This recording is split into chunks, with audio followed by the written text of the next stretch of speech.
Hi guys, this is Hirosaki. This story is all about what if Naruto had been raised by Kakashi his entire life, and how would raising Naruto change Kakashi's life as well.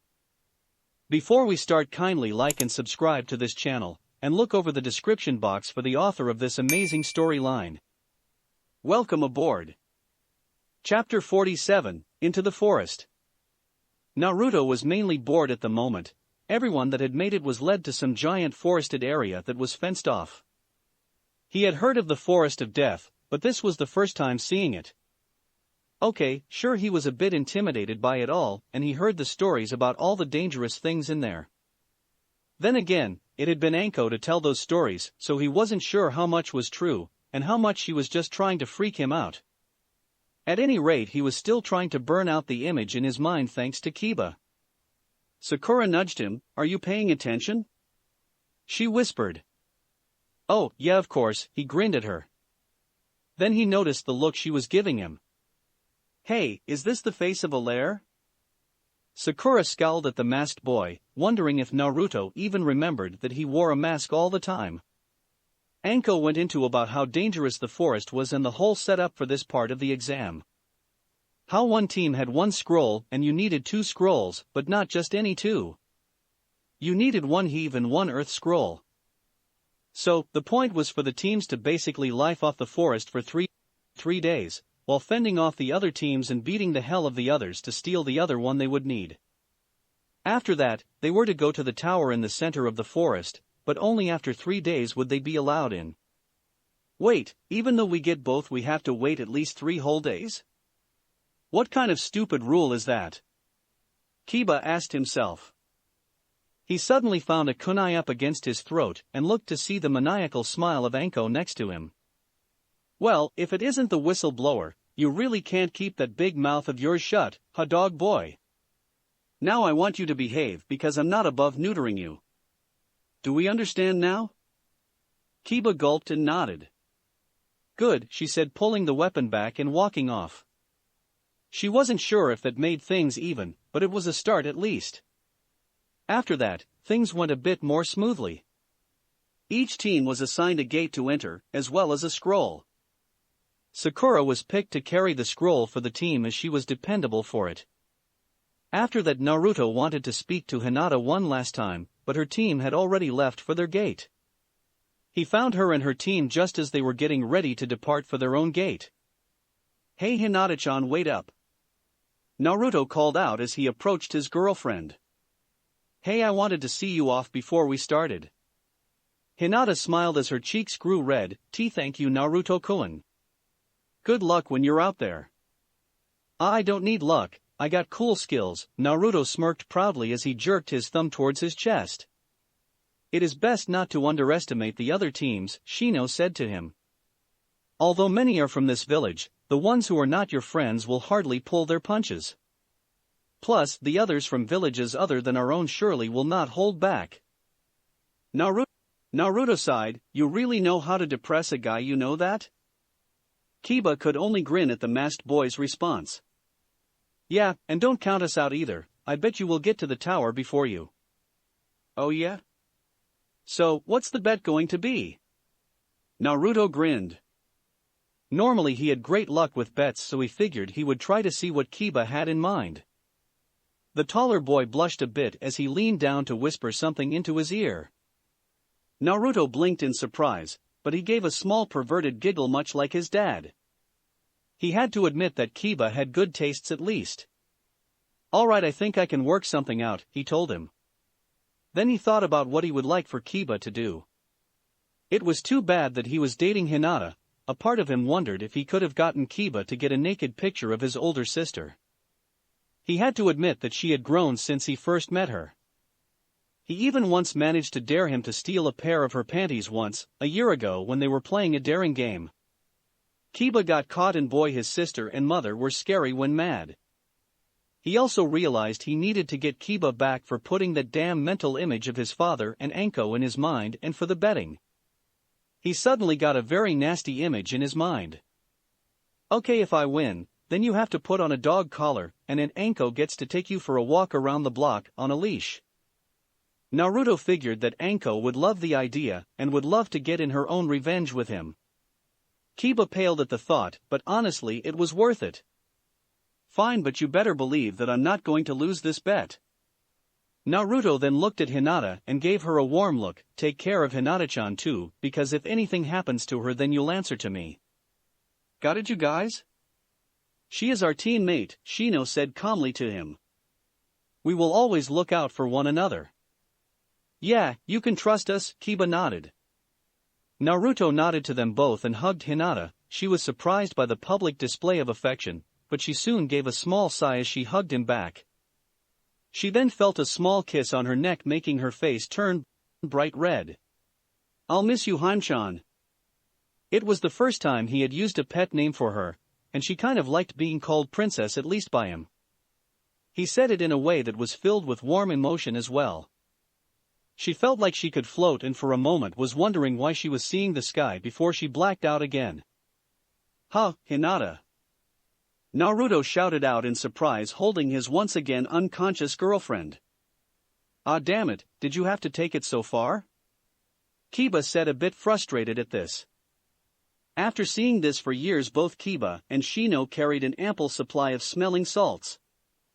He gently took Hinata from Naruto as Shino dug into his pockets for the small vial he carried. Oh man, I really hope she gets over the fainting thing. Naruto scratched the back of his head. The blushing was cute, but one of these days he felt her fainting was going to land him in trouble one day. Just get going, Kiba sighed as Shino started to apply the smelling salts.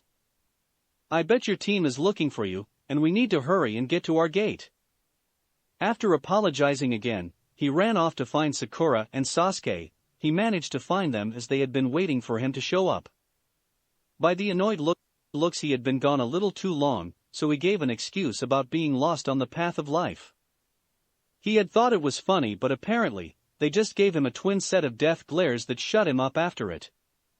They were silently making their way to their gate at that moment when they were stopped just short of reaching it. Hey you three, a voice called out to Team 7. The three Genins turned to see another Genin team walking towards them. They noticed the mist headbands they were wearing. They seemed to have singled out Team 7 for some reason. There was a girl with two boys like their own team. The girl had on bandages over her body for some reason, with long dark hair, dressed in all in white with cargo pants and a shirt with the sleeves cut off. The other boy was a bit taller than either of them, wearing goggles on his eyes. He had strong features and looked like he would be a huge man one day. It was the last one, was the one that had yelled at them. He had dark brown spiky hair and piercing blue eyes, thin face with sharp features. He looked like the leader of the group as he stood between the others. He carried a thick sword on his back, almost like a miniature version of the sword that Zabuza used, only without any holes in it. You are the team that supposedly killed the traitor Zabuza Motochi? The leader asked them. Who wants to know? Sasuke asked, giving him a level glare. The lead boy cast a glare at Sasuke for a different reason. The last of the Uchiha, right? It's a pity that your kind wasn't wiped out. What the hell do you mean by that? Sasuke demanded. Bloodlines are an abomination in this world, that's what. The other boy stated. We took care of those mistakes in our country. It was then that Naruto remembered the story that Haku told him, about how everyone in the Land of Water who had any bloodline was hunted down and killed. How Haku's mother had won and kept it secret. When Haku's father found out that Haku and his mother had a bloodline all this time, he had killed his own wife, and would have killed his own son as well. Naruto knew the story, but he had never seen such blind hatred for something just because of what they could do. What the hell is your problem? Naruto said angrily to them. Just because someone has a bloodline doesn't mean you have a right to kill them. Well then, we'll see about that in the exam. The lead boy smirked at Sasuke, then he turned to Naruto and talked to him. I am Gendo Kaji of the Mist, and these are my teammates. Ami, the girl, nodded her head. And Akuma. The taller of the boys nodded. Yeah, we're the guys, so what do you want from us? Naruto asked Gendo angrily. Gendo fixed Naruto with a praising look and after a moment gave a small grunt. To think that one of the great seven swordsmen could have been defeated by a weak team. I suppose the traitor was too weak to have died honorably back in mist. Well, the man was a coward, Ami snickered. He tried to kill the Mizukage, and when he failed, he ran like a scared little dog that he was. It was only a matter of time, he would be hunted down and killed like any rabid animal. Naruto clenched his fists in anger. Although Zabuza was still very much alive, he didn't like the way these people were talking about him. When I heard you were the team that killed him, I had to see for myself, Gendo said, looking over Team 7. And to my surprise I find a weak-looking pink-haired girl, the last of a cursed bloodline, and a loud-mouthed fool. If this is the team that was responsible, then I weep for our hunting neens. To think they were beat out of their prize by this. Asuma gave a small laugh. Then I guess we'll prove our worth when we beat them. Gendo nodded. If we beat the team that was killed him, then it would prove us very strong, and would most likely earn us that promotion. So, I hope we run into each other in the forest then, because we will see you sooner or later, and we'll kill you to prove our strength. With that the three members left the Leaf Genins, as they went to their own gate. What was that all about? Sakura asked them. Sounds like we made ourselves targets by killing Zabuza, Sasuke said, glaring at the Mist Genins. I wouldn't be surprised if that was one of the reasons they chose to enter this exam this year. At any rate, we should be careful, they'll come after us. Sakura sighed, great, as if we don't have enough to worry about. Konoha. Kakashi was walking down the street whistling to himself. After all, things were going great. His team had made it to the second part of the exam with no problems. Now, he had 3 days to kill before he showed up at the tower to wait for his team. Although he was a bit worried, after all his son was in this, but he trusted them. The other reason he was in such a good mood was simple. How else does a guy feel when they screw their girlfriend so well, they leave nail tracks in his back? He had to make a quick stop at his place to make sure she hadn't drawn blood. She really kept her nails sharp, but for some reason the scratching he didn't mind. It had been surprising how far things went on the roof. He only meant to make out with her, but then things just sort of led further, not that he was complaining. Although he did have to cover her mouth when she got a bit too noisy, it had been one hell of a thrill. Sex out in the open, it sure got the blood pumping. It was then that he had a surprising person show up again in his life. Kakashi noticed a very familiar man leaning against a wall. It was none other than Jiraiya himself, and he looked up at Kakashi as he arrived and nodded to the man. Hey there, Kakashi, you mind spending time with an old man for a bit? He asked with a smile. Although Kakashi was to meet up with Anko later, he could afford some time. Sure thing. The two fell into step with another as they walked through the village. Jiraiya had been looking for Kakashi for a while now. He had a few things to talk about, and that was mainly about Naruto. But that could wait for a moment. After all, there were a few things he wanted to talk about. He grinned as he noticed how happy Kakashi was, and his pervert sense was tingling. So, who's the lucky lady? Jiraiya smirked at the taller man. Kakashi was a little surprised by it, but then he remembered that Jiraiya was Konoha's spy master for a reason. Things have developed since the last time you were here. Oh? Jiraiya grinned. Got you a lady friend, huh? Don't suppose you could give me some details? If I did, then Anko would kill us both if she finds out you put her into one of your books, he told him. Anko, you don't mean that girl that was Orochimaru's old student? He asked him, and Kakashi nodded. Hope she's doing well. I think I saw her at the boy's birthday party once when he was a younger. How is the boy doing? I think you'd be surprised by him, Kakashi said. He's coming along very good. He's learning wind nature manipulation at the moment.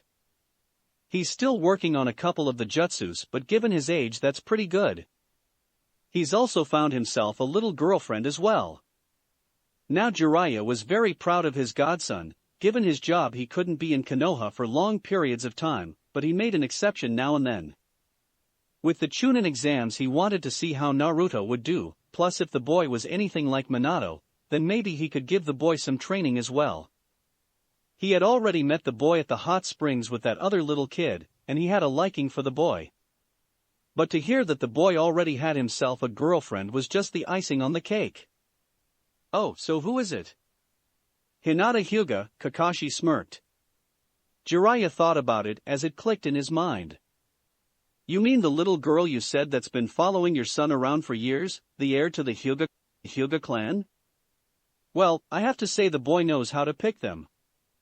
I can already see a story in this, the princess and the warrior." Already his mind was thinking of the plot and all kinds of fun he could have with that. Maybe have the boy and princess sneaking off for secret midnight meetings, battling for her honor and love. The story had potential. He'd have to see if he could spy on the boy and his little girlfriend the next time he had the chance. "So, is all you're here for is a little checkup on Naruto?" Kakashi asked the old spy. "Partly," Jiraiya said as he cast a quick look around. "Mainly I've been on the trail of a certain snake, and my sources tell me he's been on the move lately. I can't find anything concrete, but a lot of the rumors have been going around. Plus a few other things have been bothering me, like this new Sound Village. For being one of the smaller nations, it's had an unusual growth. No one knows where the village is either, but from what I can tell its forces are starting to rival the larger villages." Kakashi looked surprised at that. Normally the smaller villages didn't have a large supply of forces.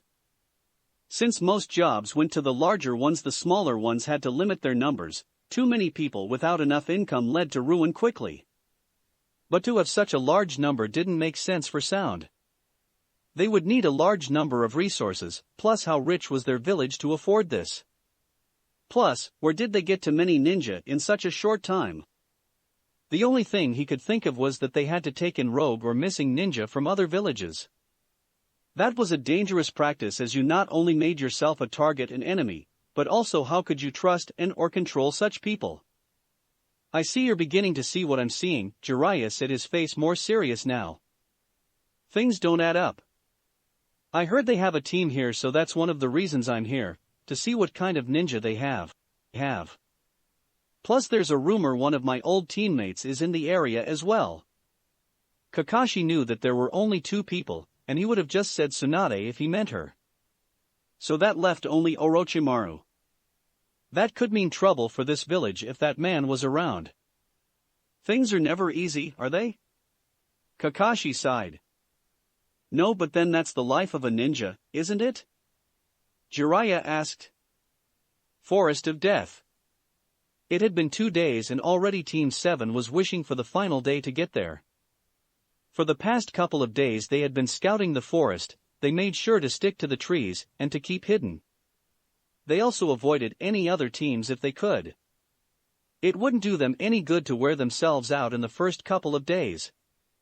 So they lived like shadows and always alert. They slept in shifts, ate what they could find in the forest, and always made sure to never leave the team for long periods of time. They also tried to keep the noise down, which was driving Naruto nuts. He hated the quiet, but he knew better than to give their position away. They had found a few teams, some looked beaten up and limping back to the gate. Most likely they had lost their scroll and were too injured to continue on. Little did they know that they were being stalked almost the entire time. One figure was watching the team from the shadows. The figure moved silently, waiting for the right moment to start the testing. "Oh Sasuke, how much of your brother do you resemble, I wonder?" The figure grinned in the trees. "Can you hold a candle to Itachi's powers? Will you interest me enough, or will you disappoint me?" "Well, the first thing I'll have to do is break you all up and see if I can get you alone. The others don't matter, but I hope you've enjoyed your life so far, because by the end of this day your life, if you survive, will never be the same again." Outside Forest of Death. Anko was taking a nice long break. After all, she wasn't really needed to enforce any rules, given there weren't many rules to break in the first place. Plus, if any team couldn't make it, she had a few Chunins and a medical team on standby if they were needed. She was just to ensure the test ran smoothly and explain the rules. So that left her ample time to relax and just wait for reports to come in, then she could give her orders. Plus, it also left her some free time to spend with Kakashi as well, which was really nice. Normally their schedules didn't allow for lots of free time together. But now with his team in the exam and her running it, it left for a lot of free time. At the moment Kakashi was laying with his back to a tree with her snuggled in front of him, and a plate of dango on her lap. At the moment life was good, as she relaxed with him. It was nice just sitting here, not really having a care in the world together, his arms wrapped around her waist with his chin resting on her shoulder. She used to scoff at people in relationships, how they acted in public, how they talked about the person they said they were in love with and all of that. She never once thought she could ever find a decent guy anyway. After all, she had been the apprentice to one of Konoha's greatest traders. It had taken a lot of time for people to start to trust her, but the old stigma was still there at times. But Kakashi didn't care about her past, only about her, and it gave her such a warm feeling in her stomach. She smiled as she thought she would never get into a relationship, but here she was. If someone a year ago told her this, she wouldn't have believed them. Hell, she had most likely thought she would die in some mission before she found someone, but it seemed that the train wreck that was her life was finally giving her a decent break. Kakashi sat there with her in his arms as she silently ate the dango he bought for her. He could smell her scent, that husky smell of earth with a sweet smell in the background. He just held her close, feeling her body against his. It had been a very long time since he felt he could open up to anyone. After Obito's death he had taken it pretty hard, then when Rin was lost and presumed dead it didn't get any better. Finally, when Minato died, Kakashi felt the world was going dark. But there had been that one bright moment as he took Naruto in. Naruto had been the light in his darkest hour of his life, when Kakashi had no one left. Naruto had been the one happy point in his life for years now. Over time he had started to open up again thanks to what it meant being a father. It was strange how young Kakashi was, and yet Naruto was growing up fast. In a few more years Naruto would be a full-blown teenager, and soon after that would most likely move out and start his own life. It was actually kind of depressing for Kakashi to think of the house without Naruto in it. It would seem too quiet, and it was Naruto in the first place that made Kakashi retake the old family home. If he hadn't had Naruto, he most likely would have sold it years ago and just lived in an apartment. But even though he had started to make new friends and new bonds, the one he was reforging with Anko was different. At first, they became friends, now they were becoming something more. He felt like that first day he held Naruto in his arms, like he had found that small light in the darkness again. Only this time it was a different type of light, and he was eager to explore and see where it took them. Unfortunately, their perfect afternoon was interrupted by a trio of chunins that had appeared out of nowhere. Anko-san, the lead chunin, said, nearly out of breath. "We have a problem." Anko sighed as he pushed herself out of Kakashi's arms. All she thought was that this had better be good to get her from her two most favorite things in the world. "Well, spit it out," she told him, standing up and brushing off her coat. "We found 3 bodies near the Forest of Death. They've been dead for a few days, which is why we were able to find them," the chunin explained. They were in a small ditch covered by a genjutsu, but one of the patrols was walking by and noticed the smell. It was then that the genjutsu was noticed and dispelled and the bodies found. Anko knitted her eyebrows together. It sounded like a strange way of disposing of a body. Normally a fire jutsu would work, but that caused smoke, plus an earth one would cause tremors that could be felt and heard. This was an easy way of disposing of the bodies, and also said that whoever killed them didn't care if they were found eventually, just as long as the bodies weren't found too soon. "Is that all?" Kakashi asked as he was curious as well.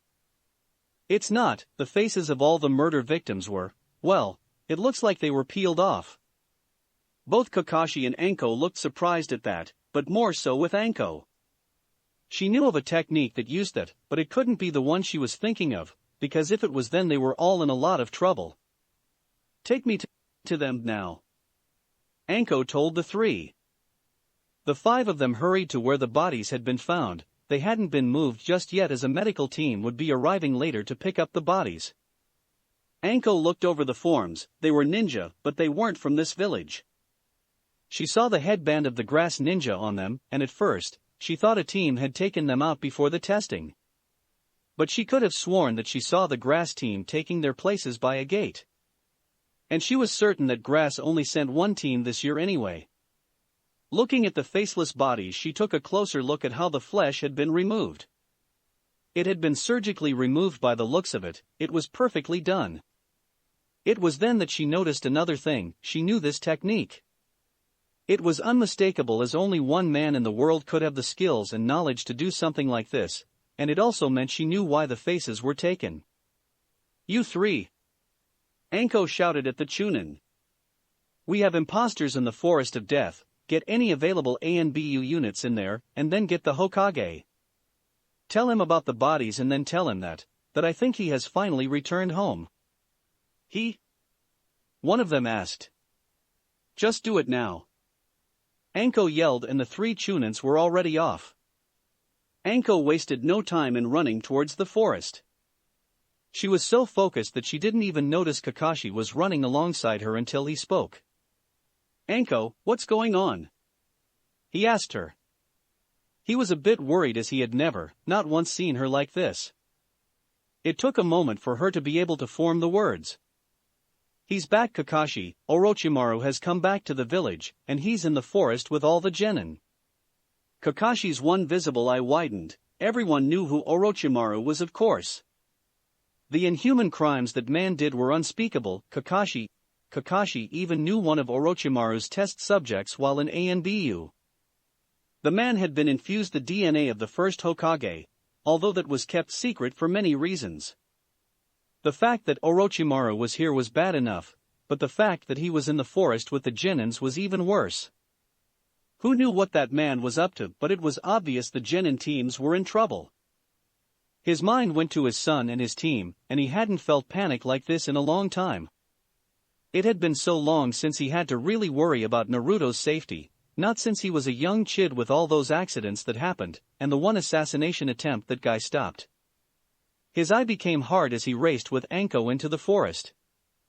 If Orochimaru even came near his team, he would do everything in his power to kill the man, even if he knew he would most likely die in the process. "Then let's hurry and find him," Kakashi eventually said to her. Anko didn't say anything as she just nodded her head. Sure, she would have liked to face Orochimaru alone and kick his ass, but honestly, she felt better with Kakashi with her. She knew he was a more powerful fighter than her, and she would need him to face her old teacher. "Orochimaru, I don't know what you're up to, but I swear today is the day I'll make you pay for everything," Anko thought to herself. Chapter 48, Snake in the Grass. The grunt and the sound of a leaf genin hitting the ground was heard as the last member of the team fell unconscious. Standing around them was Team 7 as they started to search through the other genin team stuff. "Man, I feel a little bad roughing them up," Naruto said as he looked through the older boy's pockets. "I mean, I know it's every team for themselves, but still they're from our village." "Yeah, I know what you mean," Sakura said, looking through the pouch on the girl she knocked out. "But still they were the ones that tried to ambush us. Anyone even know who they are?" "No," Sasuke said, not finding the scroll on his opponent. "I think they're a couple of years ahead of us." "Ha, they're older and yet we still kicked their asses," Naruto smirked as he found a scroll. He took a careful look at it and jumped up for joy. "All right, they had one we needed." "You sure it's the real one this time?" Sasuke said as Naruto froze at that moment. Yesterday when they fought a team, Naruto said he got the scroll. Turns out it had been a dummy one with a genjutsu on it, and given Naruto's horrible ability with genjutsu they hadn't figured it out until Sakura took a look at it. By then the other team had long since gone. "I think so," Naruto said, taking a look at it. Sasuke sighed. "Sakura." "On it," she said as she took the scroll and gave it a decent look. "Ha, it's real this time.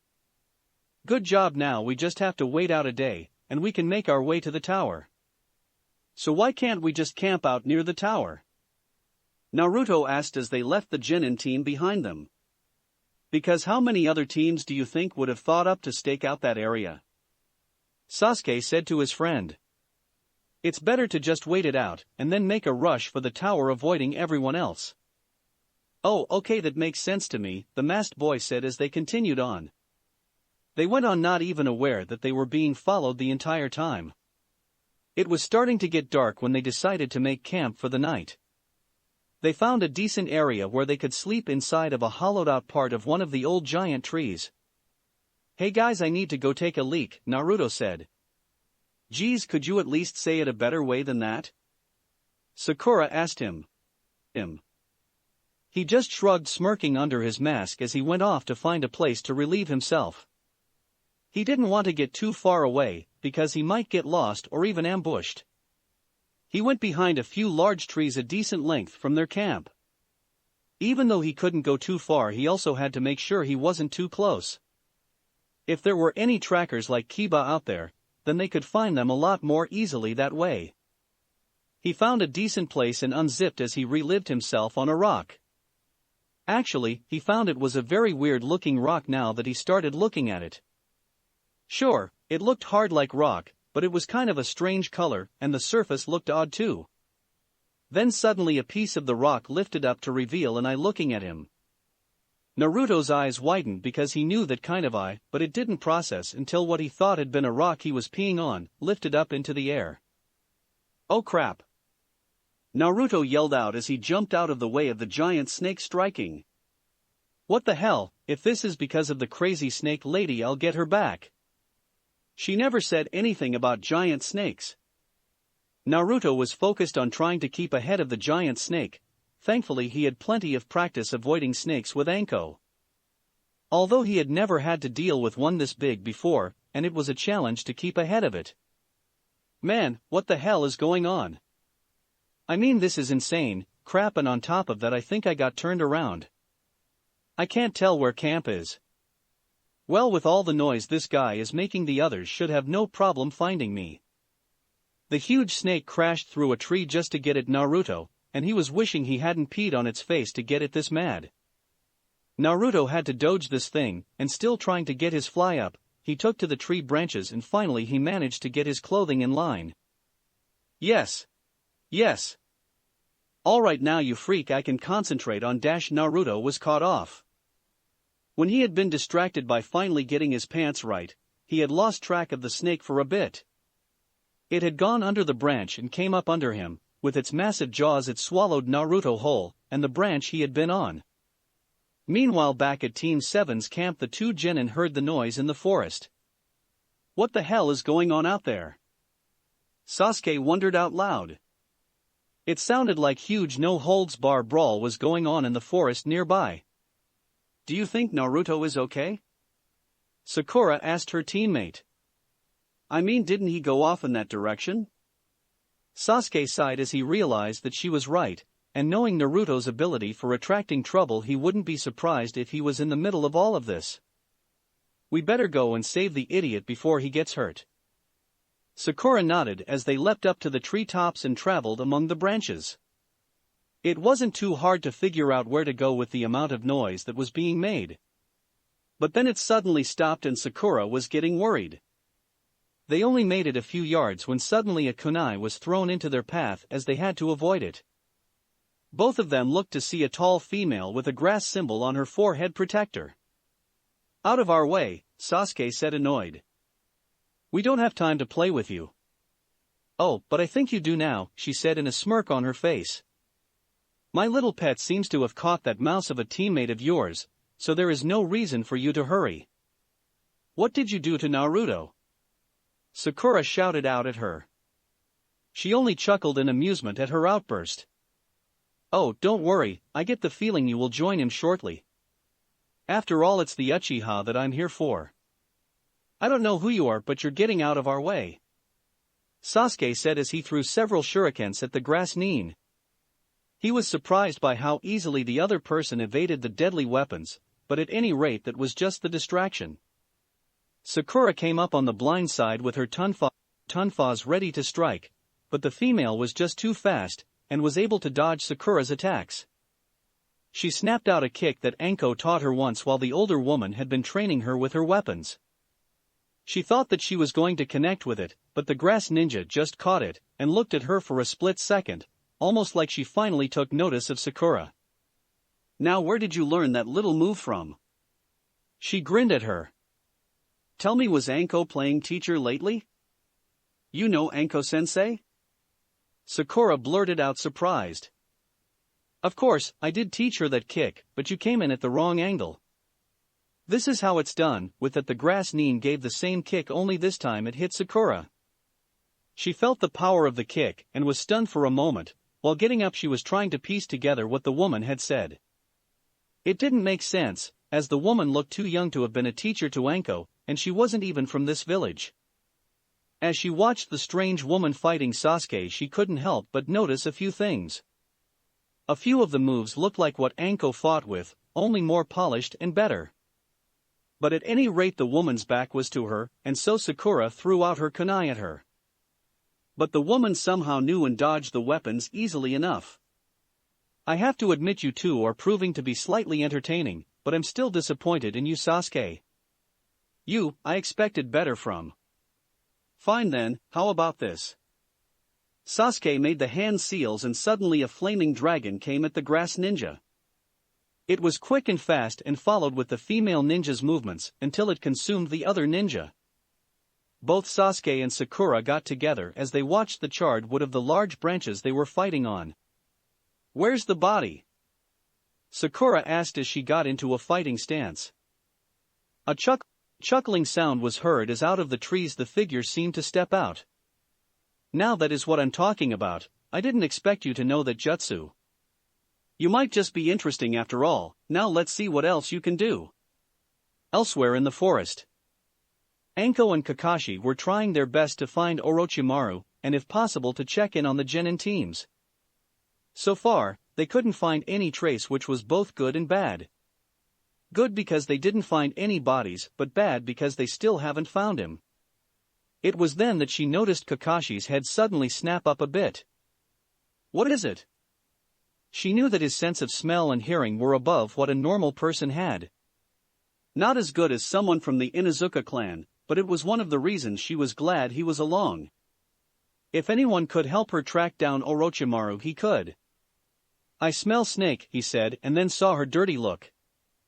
No, not from you, but the fact I smell it means we're close, plus I could have sworn I heard something too. Then lead the way, she told him as they increased their speed. It didn't take them long to find the destroyed area of the forest. Anko could see the telltale signs of a snake, and not just any snake. This was a huge one, larger than just any snake that lived in this forest. In fact, only a summoned snake could be this big, and she told Kakashi just as much. He didn't seem to like it as much as her. It was then that they heard the slight noise before the attack. With years of training, they were able to avoid the huge snake as it struck out at them. Well, I would say we found our first clue, Kakashi said, getting himself ready. So, since you're the expert, how do we fight this? Before Anko could answer, there were sudden bulges in the snake. Even the snake's face started to show some surprise as giant popping sounds were heard, and then suddenly there was a serious explosion, and the entire area had snake guts and pieces raining down. Both Kakashi and Anko were just so suddenly stunned by both what happened and the fact they were now covered in snake guts. Oh man, maybe I should have just used normal shadow clones instead of the exploding ones. Naruto's voice was heard. He was the worst out of them all, as you could hardly make out any other colors than red. Naruto's ears were ringing a bit from the explosions, but he thought that the exploding shadow clones would be a surefire way to get out. He hadn't thought of the after effects it would have, though. Naruto? The blonde looked up to see Kakashi and Anko there. Oh hey dad, what are you two doing here? Both adults were at a loss for words. Here was a kid that blew up a snake from the inside, and he acted like nothing had happened. Both Anko and Kakashi could feel things slipping through a few places in their clothing, and would need a shower after this. Naruto, where is your team? Kakashi finally asked him. Naruto looked around, but he had no idea where he was now. Sorry, the snake moved after it ate me, but I think it might be over that way, I think. Well, better than nothing, Kakashi sighed, hoping they would arrive in time. Meanwhile, both Sakura and Sasuke were breathing hard. The battle had been totally one-sided in this fight, as the grass nin was just playing with them, it seemed. It was painfully apparent that this was no genin, this had to be at least jonin level. But for Sasuke, he was having trouble thinking of why someone of this caliber was posing as a genin, and why was she going after him personally. It didn't matter anyway, as they had to concentrate on surviving this battle. "Well, I have to thank you, it's been a while since I've enjoyed myself like this," the strange nameless woman taunted them. "But I think it's time to see just how strong you are." With that, the person actually started to peel away part of her face. There was pale skin under it that was practically white. But it was the eyes that caught both genin's attention. They were yellow and looked like a snake. A snake. They were drawn to those eyes, and it felt like they were caught in the grasp of a predator. Then they felt it, a wave of killing intent unlike anything they had felt before. It was more than what they experienced with Zabuza. This was far beyond that. They couldn't even move. Their bodies were frozen in place from just the fear they were feeling. Sakura had never felt anything like this before. She wanted to scream but couldn't. For Sasuke, this was even worse than that day his brother killed his family. The grass ninja laughed at this. "Too bad. I didn't really expect you to fight through this technique of mine as only the truly strong can. But maybe just once more test to see if you're worthy, Sasuke." A few hand seals and suddenly there was a giant snake come into existence. "If you can force yourself to move before he attacks, then it should prove all that I need. Sadly, I doubt the girl will survive, but he can eat her anyway. I don't need her." Sasuke's eyes widened as he saw the huge animal coming at them. He was still trying to move, but the fear kept his body frozen in place. It was like time was slowing down as the giant animal came down at him. It opened its mouth as the beast was going to eat him and Sakura. Then there was a sound like a large number of birds. Chidori. Kakashi came out of nowhere as he slammed his original jutsu into the head of the summon animal. When a summon was injured, it would go back to where it came from, but if someone was fast enough to give a lethal blow, that would kill the animal. The snake had been so focused that it hadn't noticed the copy ninja until the lightning attack had rammed through its head. There was a sizzling sound as it started to fry the snake's head. The large animal thrashed around before falling to the forest floor below with a huge crash as it died. Kakashi jumped off the head onto a branch between the two genins and the enemy, while Anko jumped in on the large branch that the other ninja was on. "Well, isn't this a surprise?" the grass ninja said, seeing Anko. "I had hoped to run into each other again, but I'm a little busy at the moment, although I must admit I like the new look with all the blood and gore. Gore. Damn you, you bastard." Anko yelled at him, ignoring the comment on her appearance. "I've been waiting to rip you apart for what you did to me." "Oh, so it's only about you and not all the other things I've done? Well, isn't that just selfish of you?" "Shut the hell up, Orochimaru," Anko yelled as she charged towards the missing ninja. Naruto meanwhile managed to jump down to his teammates. He could see that after the snake thing was killed and Anko was taking on the weirdo, they dropped to their knees. "Guys, are you two all right?" Naruto asked them. Both of them seemed to be shaking. "Naruto?" Sakura asked, looking up at him, and then saw how he looked. "Naruto, are you okay?" "Ha! You're covered in blood," Sasuke managed to get out. Naruto looked down and forgot his looks and just shrugged. "It's okay, it's not mine. I got eaten by a snake and had to blow it up from the inside. That was kind of cool, but I really need a shower. I think there's some guts in my pant leg." Both of them just stared at him for a moment, just trying to process what had just happened between the crazy grass nin and Naruto's looks and his statement. "I'm not bothering to comment," Sasuke muttered as he felt his nerves coming back to him. "Who is that woman anyway?" Sakura asked Naruto, hoping he might have some answers. She was pulling off her face. "Dad and Auntie Anko told me that it's really Orochimaru," Naruto said. He knew all about him from Anko, plus they had told him a bit more about him on their way here. "Orochimaru of the Sannin?" Sakura asked him. She remembered reading about the legendary three ninja. There wasn't much on Orochimaru, only that he was criminal that left the village years ago. Although the first thought was that Orochimaru was a man, not a female. Then she noticed the fighting, and then it became clear. Anko, Anko was battling her old mentor. For years she wanted this. She had thought of this moment, and it was finally here. She was trying her best against him, but she had never really fought him.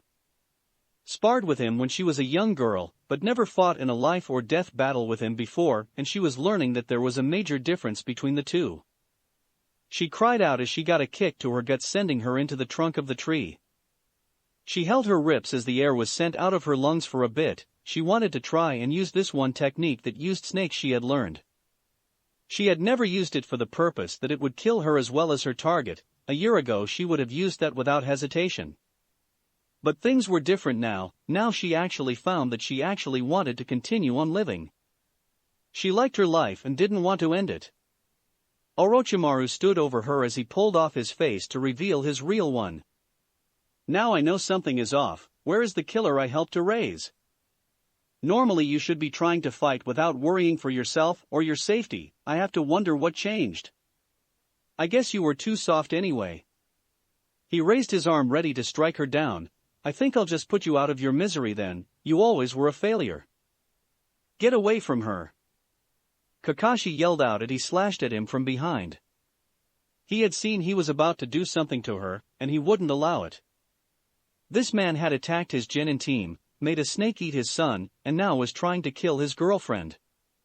Sure, he knew that he didn't stand a chance against someone of that level, but he also couldn't sit by and let him get away with this anymore. Orochimaru smirked as he dodged the kunai. Ah, well, so little Anko-chan has finally found herself a man, and Hatake Kakashi no less. He grinned at the man before him. I will have to admit I didn't see that coming. I figured her hate would have eaten her up inside for all her life. You have no right to say anything about her or anyone after the things you've done. Kakashi said coldly as both his eyes were now focused on the man. Well, defending your woman's honor, is it? Orochimaru chuckled at the man. But I doubt it will matter in the end. I'm here for a purpose and you two are in my way, so I guess I'll just have to deal with you both. Orochimaru launched himself at the masked man and Kakashi just managed to get out of the way of his swing. Anko, seeing an opening, decided to attack from behind, launching her own snake attack. A long black snake came shooting out of her coat to bite the other man. Orochimaru somehow twisted his body in a way that no human body was designed to twist while leaning back. He grabbed the snake by the neck and pulled with monstrous strength, pulling her off her feet, and he swung her around into Kakashi. Naruto saw this and was anxious to get into fighting. Hey you creep, leave them alone. Naruto, no. Kakashi said as he and Anko pulled each other apart. Don't get involved in this, I want you all to run as far away as you can. What, you can't ask us to leave you behind. Naruto, I'm telling you as your sensei to run, this man is too powerful for you three alone. Kakashi said to them, hoping they would run. He didn't want to see them hurt, and also if he was after one of them then it wouldn't be good no matter what the reason was. Sorry, but I can't have them running off. Orochimaru smirked as he raised both arms as a large number of snakes came shooting out of the sleeves. Both Anko and Kakashi were put onto the defensive, as they had to constantly dodge the poisonous vipers. Anko had a better time as she knew what to look for in a snake, how it moved when he stalked and attacked. Kakashi stayed ahead thanks to his experience and his Sharingan eye. He managed to get behind a trunk as he took a breather. Kakashi knew that they would need to take him by surprise. Orochimaru was above their level, so they would have to get in one good shot and then capitalize on it. He had a move that could work, the only problem was that it could drain him of a lot of chakra. He didn't use this move often because of that drawback, but he needed to use the technique now, because he wasn't sure how much longer they could keep on the defensive. Anko had managed to get behind a trunk as well as she tried to plan out an attack of her own. She didn't get far as the bark seemed to explode next to her. She felt small bits and pieces cut against her skin, but she kept on moving, only to realize too late that it had been to get her to move in that direction. Orochimaru came out from behind and she felt fangs bit her thigh. She saw a snake had bit her. Thankfully, from her training with Orochimaru, she was immune to most of his poisons. After all, handling snakes, it was important to have an immunity to it in case of accidents. but she felt the numbing effect in her leg. It was a toxin, but it wasn't fatal, it would just slow her down, and that was a bad thing in a fight with him. She paused as she had to regain her balance, but felt a vibration in the trunk. She turned and threw out several shurikens at Orochimaru as he ran at her. He dodged the weapons and Anko tried to get ready for his attack. But then Kakashi jumped out in front of her. "Kakashi! Get out of the way!" Anko yelled at him in warning, but it came too late. Orochimaru's fist hit Kakashi, but there was a sudden flash as Kakashi literally exploded into electricity. There was a large bright flash that blinded Anko for a few seconds, but there was just a scorch march left where Kakashi and Orochimaru had been. It was then that the real Kakashi stepped out behind a tree planting as he was sweating and tired. That technique took a lot out of him, and he wouldn't be able to do anything else for a bit. He leaned against the trunk of the tree to catch his breath. "What the hell was that?" Anko asked as she limped over to him. "Lighting clone," Kakashi said with some effort. "But don't ask me to do that again. I'm lucky to get through 2 a day, but after using a Chidori and a few other things I don't have the energy." Anko grinned at him. "That was a pretty badass move. Maybe I can pull something like that off with fire." That could be interesting," Kakashi grinned at her under his mask. So touching, Orochimaru's voice was heard as he appeared seemingly out of nowhere. He looked slightly charred as his arm had electrical burns on it. "I have to admit that one nearly got me." It wasn't a joke either. When he had attacked, he felt a bit of that energy in him before he was able to slip out of it. His arm felt bad, and if he hadn't used a special escape jutsu of his own design, he might have been greatly injured by that move. He would have to perform the Oro Rebirth jutsu when he could. That was a technique he also came up with that allowed him to shed his damaged body as a refreshed one came out of his mouth, although it took some energy to regenerate the cells of his body to make that new copy. Orochimaru's opened up as a snake came out of it, and then that snake opened its mouth as a sword came out. This was the Kusanagi sword, long sword of the heavens, a legendary sword that was said to be able to cut through anything. The sword shot out as it kept on increasing its length as it came at the 2 ninjas. They dodged the attack as it cut the large top of the tree like it was paper. The large mass came down in a mass of destruction as branches broke in loud snaps, sending wood, splinters, and leaves everywhere. A falling tree was dangerous as any woodcutter can tell you, but with the huge trees in around Konoha, that was even more dangerous. Wood that size being thrown around with that kind of force could cut off limbs or impale a person. Kakashi lost sight of Anko in the confusion as he tried to dodge as much as he could, but his body was tired. He was too drained of energy from the lightning clone, and with his Sharingan, he was running too low on chakra. He was literally running on fumes, and it felt that at any second he would collapse. Kakashi shook his head as his vision blurred. He couldn't stop. There were too many lives on the line that he cared about. He had already lost everyone that meant something to him once, and he wouldn't let it happen again. Unfortunately for him, he was too tired and focused on staying awake to see Orochimaru until it was too late. He felt the man's hand on his face as he was shoved back into a trunk of another tree. His body made a dent into the wood as Orochimaru slammed his head into the wood a few times until he saw a stain of blood on it. He grinned as he now had a way to get Anko out in the open. He threw the limp form of Kakashi away, letting him freefall to the ground below. As Kakashi fell off the branches towards the ground, he also slammed against a couple of the thick branches, bouncing off them before being caught by Anko. She had seen him falling and couldn't let him hit. At that height it would kill him if he landed like that. So she got out of her hiding spot and went to save him. She managed to get him onto the ground and saw that his eyes were closed and blood from his head. He had hit his head pretty bad. There was a lot of blood, but that wasn't a bad thing. Scalp wounds just bleed out a lot. Most likely he just had a cut, and it would stop bleeding soon. But with using up all that chakra and the head injury, it wasn't a good thing. "You should have been more careful of your surroundings," Orochimaru said as he appeared behind her. She tried to move against him, but suddenly the seal on her neck flared up in pain. "And no, not now," Anko said through gritted teeth.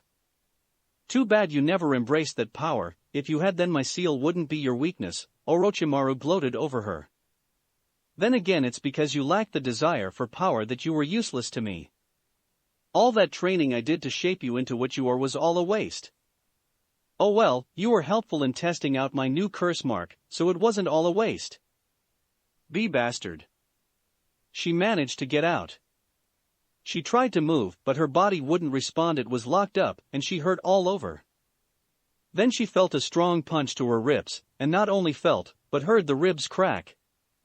She fell backwards as Orochimaru grabbed her leg and threw her face forward into the tree. She cried out in pain and slumped to the ground unmoving. Now then, where are those children? Orochimaru smirked. Wind Blade Jutsu. Grand Fireball Jutsu. Orochimaru turned to see a fire jutsu coming at him, but when the wind jutsu hit it, the fire molded with the other. It looked like a giant arrow made of fire as it came at him. The missing nin jumped out of the way to look to find all three kids were still there. Wow, how did that happen? Naruto asked, surprised. Wind makes fire stronger, Naruto, Sakura said to him. So, they complemented each other and kind of merged to form something new. Oh man, we really need to try that out later, Sasuke, Naruto grinned. We still have a problem, Sasuke said, looking at the pale-faced man. Weren't you three supposed to run away? Orochimaru grinned at them. This would make things so much easier now than chasing them down. Plus, with all the fighting, it would only take ANBU time to lock in on the location. Sure, the forest was large, but with all the battle damage they caused, it would leave an obvious trail for trained ANBU agents. A man who breaks the rules is trash, Naruto said with a bit of steel in his voice. But a man that abandons his friends is worse than trash. So, what's that way about someone that abandons their family? Such sentimentality, the man said with a sneer. It's garbage like that, which is one of the reasons I can't stand this village anymore. Such weakness will only lead to pain and death. Here, let me show you. With that, Orochimaru picked Anko up by her neck. She was still stunned but cried out in pain. She felt a lot of pain in her upper chest, maybe a broken collarbone, which being lifted up like that was one of the last things she needed. Orochimaru started to squeeze her throat, cutting off her cries of pain and a choking, gagging sounds. Let her go. Naruto roared at him. The others noticed something strange about Naruto just then. They were feeling a killing intent from him that wasn't normal. In fact, they never felt anything like it before. Sakura was shocked when she looked at him. His eyes had changed, they were blood red with slits in them. Before she could process any further, the dark feeling from Naruto increased, causing her to freeze up. Sasuke wasn't much better. Whatever was coming off of Naruto was evil, which didn't make sense as Naruto was the least evil person he knew. Sure, they argued, fought and were rivals, but he had grown to respect Naruto, and after being put on a team with him he learned to actually like the guy in some strange way. So, feeling this strange malevolent force coming off of Naruto was just too much of a shock to his system. Maybe if he had been prepared for it, but this was the first time feeling something like this. Actually, maybe it wasn't. He wasn't sure, but this strange feeling was familiar. For some reason, a long-forgotten memory of waking up in bed years ago as a small child came back to him. He felt like he had some kind of panic attack in the middle of the night. He didn't remember much, only that the next day people had been nervous. This was back when his brother was still in ANBU. Before either of the two teammates could shake off the shock of the evil killing intent coming off Naruto, he moved. In fact, he moved faster than ever. Naruto was nearly a blur as he came at Orochimaru, but the man just stood there smiling. So predictable, Orochimaru thought to himself. The boy's feelings are letting the demon within gaining some control. Just like that Gaara boy, but I can't let this boy as he is. He's too interesting to kill just yet. Maybe I should save him for later. After all, they will be after him soon enough, and if they find out that I killed the host, they will come after me. So, I'll just take him off the board for now. A counter seal should be enough. Orochimaru waited until Naruto was close enough and threw Anko aside as he readied his hand. His other one was too damaged to move properly, so he had to time this just right. His fingers started to glow as different seal words showed on each finger.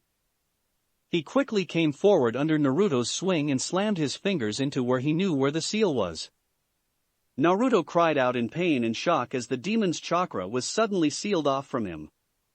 The pain was so intense that Naruto passed out. Naruto! Sakura yelled out as she jumped forward with her own weapons, Sasuke right behind her. Enough games for today, Orochimaru said to himself as he moved so fast it was like a blur to the genins. Sakura felt a hard blow to her head before hitting the ground and passing out. Sasuke looked around for the man, his sword ready. But Orochimaru had fought Sharingan users before, especially Itachi, and he knew how best to fight them. He came up from behind as his neck extended and fangs bared, he bit into Sasuke's neck. The boy howled in pain as it was like someone was pouring fire into his veins. He let the boy fall to the ground and stood amongst the bodies grinning. Now it was only a matter of time before the boy would seek him out for power.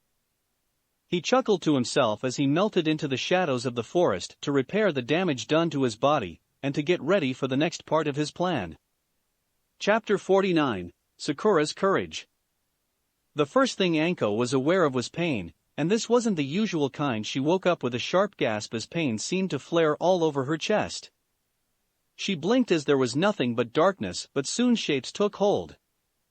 As her eyes adjusted, she noticed she was in a cave. She could feel the stone against her back as she was sitting against it. Her legs were numb from being in the same position, so she tried to work them, but hissed, feeling the pain in her chest when she tried to move her body. She tested herself out and she knew she had a few broken ribs, and one of her arms was tied to her upper chest with a modified sling. She rolled a shoulder and grunted. It felt like a fractured or broken collarbone, so she wasn't going to move under her own power anytime soon. She looked around the cave. There was a small light and heat from a small stone circle with embers in it. It gave enough heat without making too much smoke, which was a good thing in such a tight area. She saw Naruto and Sasuke was laid out, and next to her was Kakashi. He looked down in concern and spoke his name, but there was no reaction. She bit her lip as she was worried. He looked a little pale, and there was no telling what kind of internal injuries both of them had.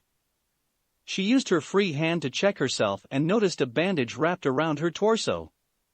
She could make out slight first aid on Kakashi as well. Light footsteps caught her attention, and she saw a tired-looking Sakura walking in. "Oh, thank God you woke up," Sakura said, seeing Anko was awake. "I was so worried." "How long?" Anko hadn't realized just how dry her throat was and was thankful when Sakura noticed this and gave her some water. "A full day at least," Sakura said, sitting down.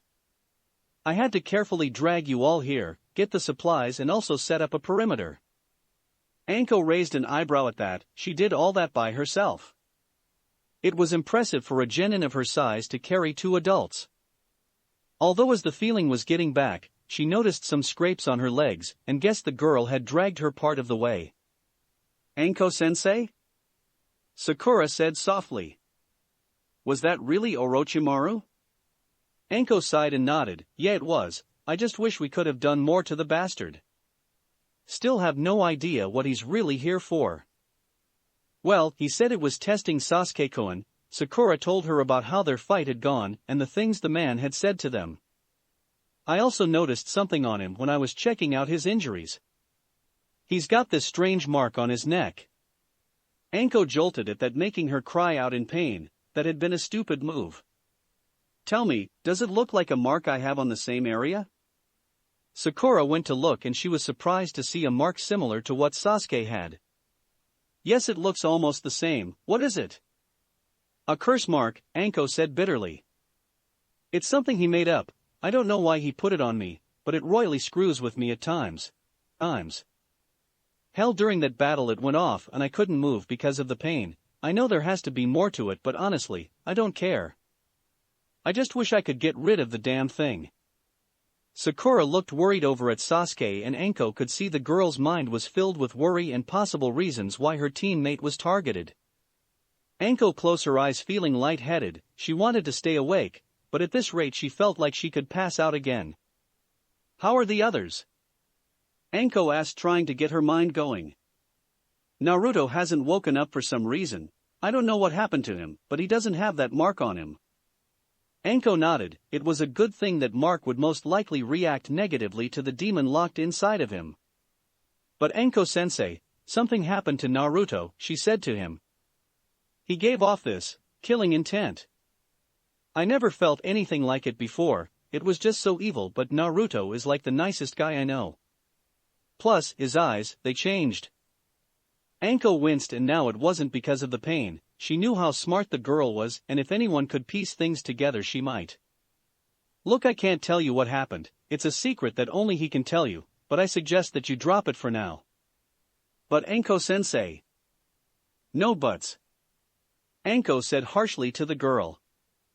This is important, Sakura. Look, there are just certain things that a ninja has to learn, and one of them is that you always won't be told everything. Hell, that should be a general rule actually, but Naruto is, well, let's just say special. It's a S-class secret, and leave it at that, as even I can't tell you. Sakura didn't say anything, but she felt a little hurt. She had known Naruto since childhood, but he was holding a secret from them. Sure, everyone had their secrets, but this seemed something important, so why would he not tell his teammates and closest friends? Were they not as close as she thought? Anko sighed and wished Kakashi was up. She could use his help with this. How is Kakashi? Stable, at least I think so. Sakura only had basic medical abilities, but at the moment she wished she knew more. Everyone was hurt, and she felt helpless not being able to do more for them. Hell, they could be dying, and she wouldn't know it until it was too late. It was this moment she realized just how useful medical knowledge could be. If she knew more, she would know what to do other than just the basics. Anko gently ran her hand through his silver hair. She ached seeing him like this. She knew that as a ninja either of them could be hurt or killed, but it hadn't really registered until now. A part of her was cursing that she let herself get this close to someone. That she should have broken things off before they had gotten so serious, or had never started things off. She wouldn't feel all this pain at seeing like this, and the pain thoughts of him dying on her were horrible. It felt a deep, dark aching in her chest and felt her eyes welling up with tears. She didn't cry, damn it, she never cried. But here she was starting to lose it in front of a genin. She hated showing any type of weakness. But then another part of her couldn't stop her feelings for Kakashi. He saw past the surface and saw what was under it with her. She felt a connection with him, and she felt less lonely in life ever since she got mixed up with him and Naruto. Before she had been so alone. Sure, she had a few friends, but with them she felt like she had the closest thing to family she had. She looked over at Naruto, and she even felt feelings for the boy. She liked him, he was just fun to be around and life just seemed better. The same with Kakashi, and ever since they started to date, she had never felt so happy before. But there was a double edge to forming bonds, and she was feeling those now. Anko-sensei, will help be coming? Sakura asked her. Anko thought about it, should be. Myself and Kakashi haven't reported it, and so they'll be combing the woods for us. But it's a big place and they'll be looking for Orochimaru, meaning they'll be taking things carefully. There was a moment of silence before Sakura brought up something else that she had the time to think about. She had heard enough from the fight to learn a few things, and she had to ask. Anko-sensei, was it true? That he used to be your teacher? Anko sighed, resting her head against the cold rock wall. Yes, it was a long time ago. Back when I was around your age, I think, he was my sensei. Back then no one thought he was really a monster. Hell, he was up for Hokage until the fourth was picked over him. I remember him being very pissed at that. I think that's when things really started to go wrong. He was acting strange, and then one day he told me we were leaving for a special training trip. I don't remember much else. Hell, it took me years just to get this much of my memories back. He put that curse seal on me, and most of my memories of him are just gone. I was wandering around a beach when Konoha Anbu found me. Sakura didn't say anything else. She never knew, plus she could see the pain and anger in the older woman when she was talking about it. She could tell that Anko had been hurt by the experience more than she might let on. So, she said nothing. There really wasn't anything she could say. Suddenly a loud crash was heard. Someone's tripped one of my traps, Sakura said silently. Made traps, huh? Anko always did like that. She was wondering if the girl picked up anything from Naruto. If she had any brains she would have, that kid was a genius with traps. Another loud sound was heard as well as a breaking sound. Alright, that's enough. A voice came out and Sakura recognized it was one of the sound genin. We know you're in there, now come out and bring out the Uchiha, or we'll just start a fire and burn you out. Looks like they mean business. Anko winced as she tried to get up but failed again. If they'll listen to me, I can get involved and tell them to leave your team alone. Really? Sakura said hopefully, then noticed the serious look on Anko's face. What's the price? Your team will have to be disqualified. We can't show favoritism. If we do, then that team must be taken out of the exam with no appeal no matter the circumstances. It's one of the ground rules that all the villages agreed to when the Chunin exams were first created. It was to ensure fair play and that no village gave their own genins an unfair advantage. Sakura thought about it. Sure, the best thing was to let them be taken out of the exam, but the truth was she and her teammates wanted this. She wanted to prove to everyone and to herself that she was strong. She remembered being picked on as a child and how others came to help her. She remembered how Naruto and Sasuke were always so much stronger, how she felt like she was holding them back at times. She didn't want to be the one to cause them to come all this way only to fail. She didn't want to fail either. Despite it all, she needed to prove at least to herself how strong she was, that she wouldn't be bullied anymore and she could stand on her own 2 feet. Besides, she got a feeling that even if Anko told them to leave, they wouldn't. Something just told her that they were coming for them no matter what. I can't let you do that, Sakura said as she stood up.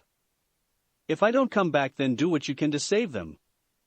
Anko looked at her and gave a small laugh. Look at you, so young and yet want to grow up so fast and be a real ninja.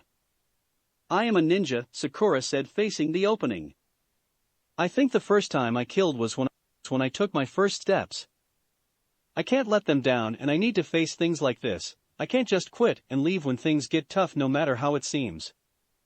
Anko grinned. Well, you picked up some interesting things. I had good teachers. Sakura gave her a small smile before going outside. Sakura came out to see that several of her traps had been sprung. She had spent a long time preparing the area, but so far, the sound team was still standing. It was a shame. She had hoped for at least one of them down. Where's the Uchiha? Kin, the female on the team, demanded. Why do you want him for? Sakura asked, trying to stall for a little time as she tried to take stock of things. There were 3 of them, and she noticed which traps had and hadn't been tripped. We're here to see if he really is worthy, Dosa, the one wrapped up in bandages, said. Sakura's eyes widened a bit at that. Are they working with Orochimaru? It can't be coincidence that he said something about testing Sasuke-kun, and now they show up. But they're from the Sound Village, and he was disguised as a grass female ninja. Is he disguised from someone from their village giving orders, or does he work for that new village? There were just too many unanswered questions. Why did Orochimaru give him that curse mark? Why did he risk so much into coming back to the village? Was there a link between him and the Sound, or was he just using this team? Are you 3 working for Orochimaru? She asked, hoping to answer a few things. The others shared a look and then looked at the girl. Looks like we can't let her live no matter what if she asked that. Kin said as she came at Sakura. Sakura's eyes widened as she prepared for a fight. It looked like the others weren't going to step in. Well, that worked out well for her. She doubted she could take on all 3 anyway. The girl with the long brown hair came at Sakura and threw several kunai. Sakura did a simple replacement and a log took her place. Kin searched around as several versions of Sakura appeared. Clones? Please, don't you know anything more than just simple academy crap?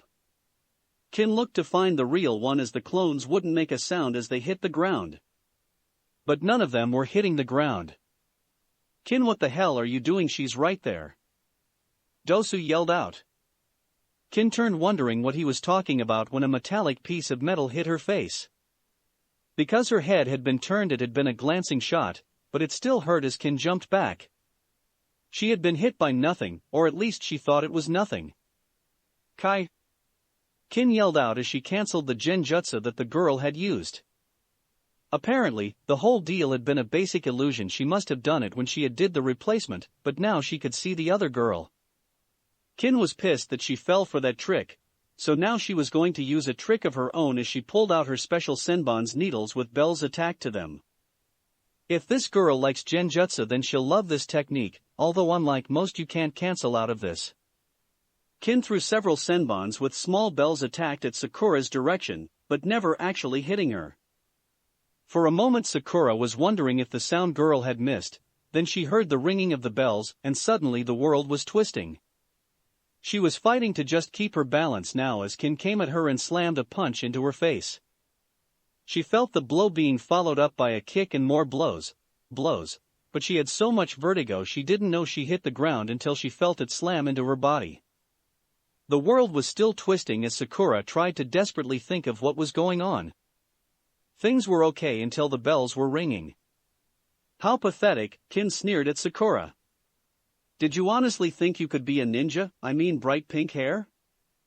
You look too much like a girly girl to be in this. Sakura wasn't really listening as her mind was trying to think what was going on. The sound of the bells had to be the key as this started with them. Knowing genjutsu, she knew she had been in one, and the sound of the bells had to be the trigger. The only problem was that she would have to destroy the bells to use a release because the bells constantly rang, they kept placing her in it. Unless she could block out the sound, a plan started to form as she just hoped she could reach inside her pouch. You know, from an ugly girl like you I can see why you wouldn't care about looks, Sakura said to get the other girl angry, and it worked. She felt a kick to her stomach as Kin gripped her by her short hair up. What did you say to me, Pinky? Kin angrily gripped her hair even harder.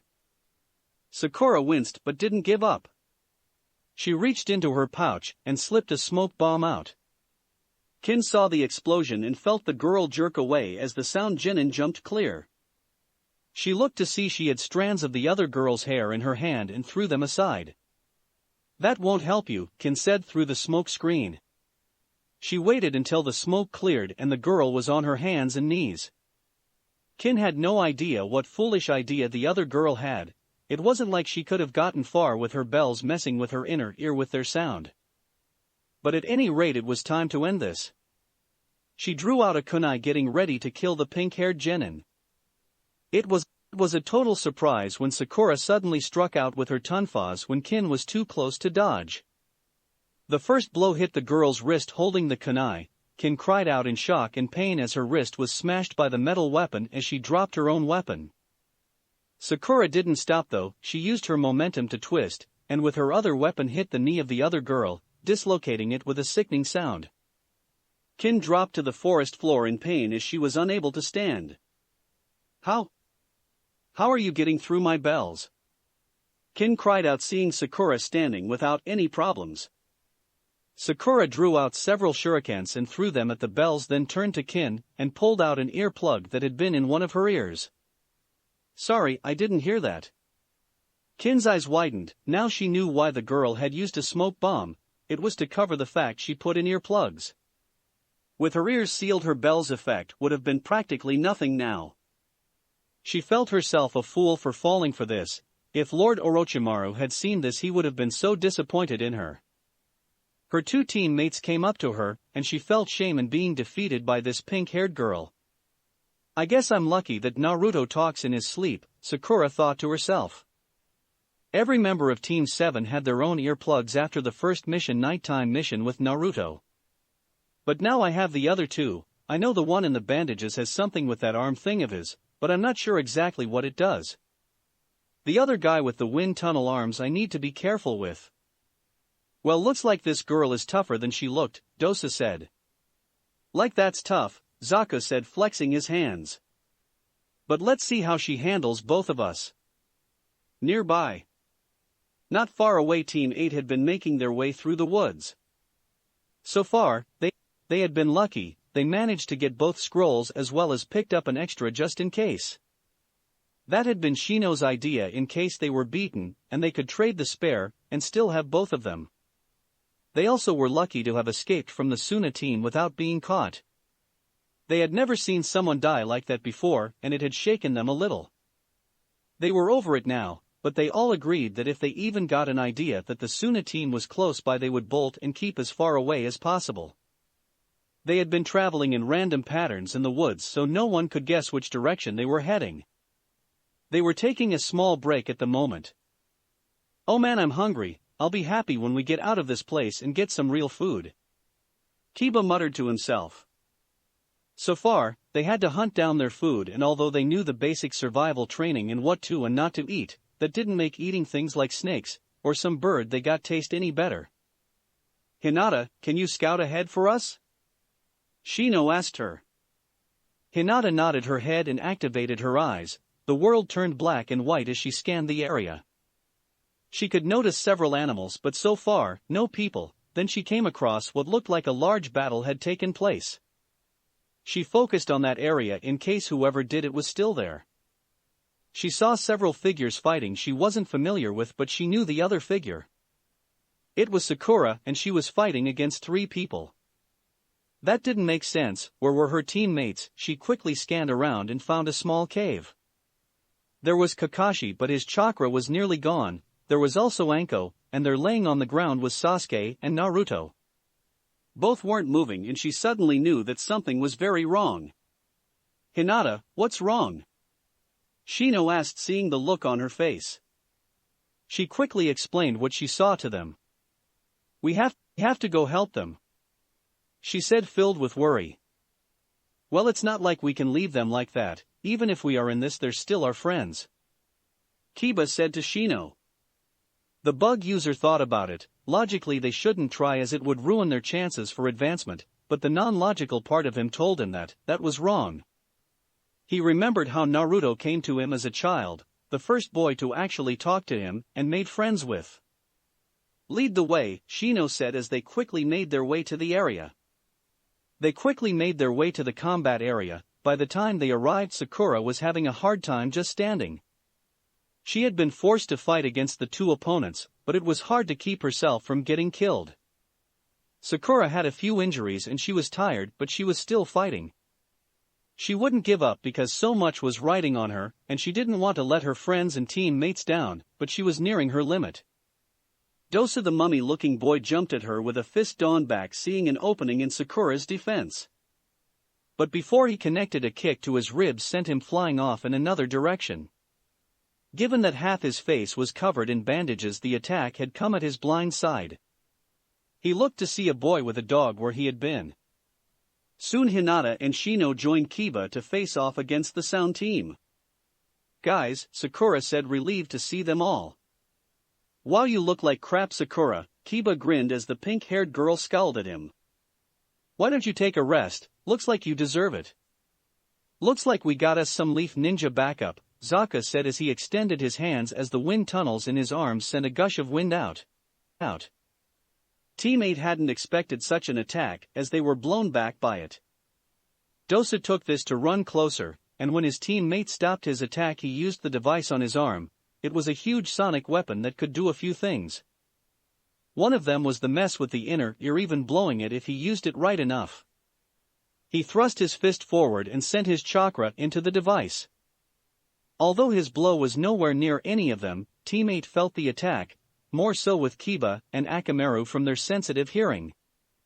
With them unable to keep their balance, he capitalized on it, and with 3 swift attacks hit each member of the team. Shino felt that sonic attack with even his bugs. He remembered how they felt when this boy had attacked that other one with the cards before the first exam. Now that he was closer, he saw that his attacks were sonic-based. Against something like that, they didn't have much of a defense. But his mind came up with a plan, as the boy seemed to need to see where to aim his sonic attacks. "Blindside, now," Shino said, the code word for something that their team came up with. As one, each of them threw out a smoke bomb. The entire area was covered in smoke now. Usually both parties would be blind, but this was where Team 8 was unique. Kurenai had come up with this idea seeing their strengths. Shino couldn't move, but his bugs would be able to move through the smoke somewhat as their senses were more powerful. Kiba and Akamaru could smell through the smoke and Hinata with her eyes would be able to see through it. Dosu was blinded and was looking around as he couldn't find the other team. Then he felt a palm slam into his chest, then he was hit again, and again, and again. He was being hit an impossible amount of times as one more hit caused him to fall onto his back. Zaku! Dosu yelled out and the wind started up again as it cleared the smoke.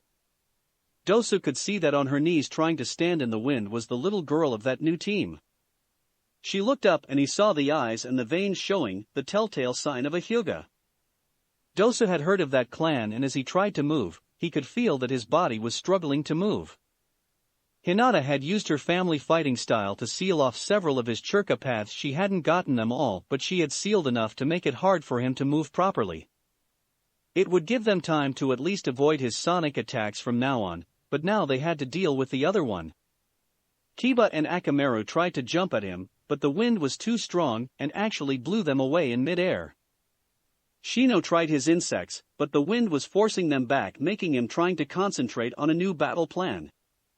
He couldn't use his bugs en masse because they were too easily seen. He sensed a few had managed to sneak by and were trying to attack the boy. It wasn't much, but maybe he could slowly build on their numbers.